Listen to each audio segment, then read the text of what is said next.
Copy একটু সর, আমি তুই নড়বি পকাত পকাত করে। বার্ডস, বাবা কুকুর ছুটে ছুটে আসছে গো। হ্যালো, তো আজকে আমরা যাব ঘুরতে। ঘুরতে মানে বাইরে কোথাও না, অত সাহস এখনো হয়ে ওঠেনি, কলকাতার ভিতরই। তো এই যে উঠে খাচ্ছে ব্ল্যাক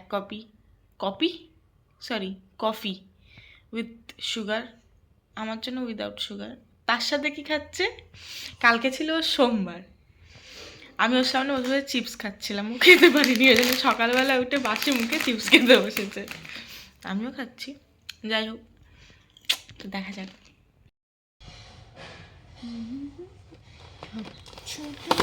সর, আইলাইনার লাগা না, একটু সর, আমি তুই নড়বি পকাত পকাত করে। আসছে না মানে, কি বলছিস? আইলাইনারটা আসছে না মানে, সরু করে বাবা। তো ঘুরতে যাওয়ার জন্য হচ্ছিলাম রেডি। অনেক ফানি মোমেন্টস হয়েছে এই রেডি হওয়ার সময়। দেখো দেখো, শক্ত জমে হিট হয়ে গেছে রে মামা, বাড়ি বানানো যাবে। দেখ আপ মেরে কো বল, দেখি এটা ভালো যাবে না, এটা যাবে। হ্যাঁ না, হ্যাঁ तू बोल, अब तू बोल बेटा, तू बोल। ভিডিওটা তো তোরই হচ্ছে, আমি তো সাইড ক্যারেক্টার। আমি ব্যস্ত, ভালো লাগছে। মনে আমরা কিভাবে যাব? মেট্রোতে, রুট মেট্রোতে করে নামবো এমজি রোড, তো ওখান থেকে যতীন দাস পার্ক না, MG road, Girish park, sorry.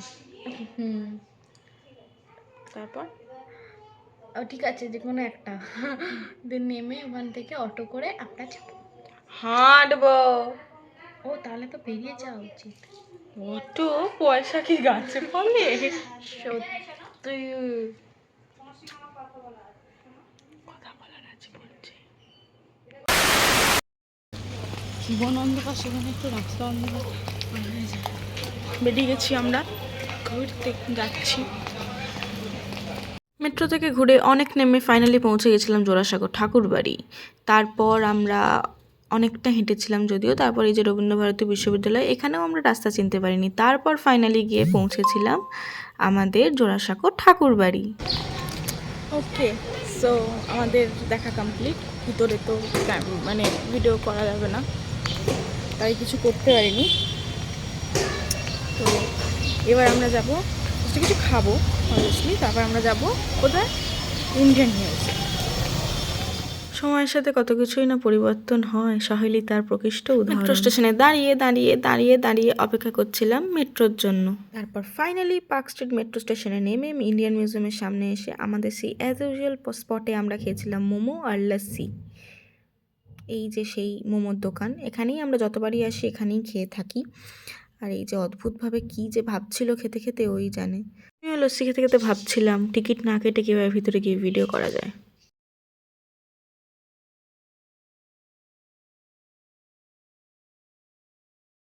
মিউজিয়ামের ভিতরে গিয়ে দেখলাম একটা কারুর কনসার্ট আছে, এবং পরে খবর নিয়ে জানতে পারলাম কনসার্টটা ছিল সৌরেন্দ্র সৌম্যজিতের। আমরা খুব হিউজ ফ্যান ওনাদের, বাট স্টিল আমরা দেখতে পাইনি। কনসার্ট দেখতে না পেয়ে মনের দুঃখে গেছিলাম জুডিওতে গিয়ে একটু টেস্ট করার নাম করে একটু নিয়েছিলাম নেল পলিশ অয়েলি, সেটা ক্যাপচারও করেছে, ভাবা যায়।